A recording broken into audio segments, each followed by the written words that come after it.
একদিন এক গরিব মানুষ খুব ক্ষুধার্ত অবস্থায় রাস্তার পাশে বসেছিল। তার চোখে ছিল কষ্ট আর মুখে ছিল অসহায়ত্ব। সে বলছিল, কেউ কি আমাকে একটু খাবার দিবেন? তখন এক ধনী ব্যক্তি সেখানে দিয়ে যাচ্ছিল। সে লোকটির কথা শুনে থেমে গেল, কিন্তু তার কাছে তখন বড় কিছু ছিল না। সে তার পকেটে হাত দিল আর পেল মাত্র একটি খেজুর। সে সেই খেজুরটি গরিব মানুষটির হাতে তুলে দিল। গরিব মানুষটি হাসল আর বলল, আল্লাহ আপনাকে উত্তম প্রতিদান দিন।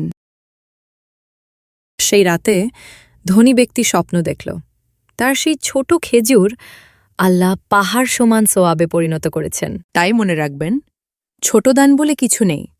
যদি সেটা হয় আন্তরিক, তাহলে আল্লাহ তা অসীমভাবে বাড়িয়ে দেন।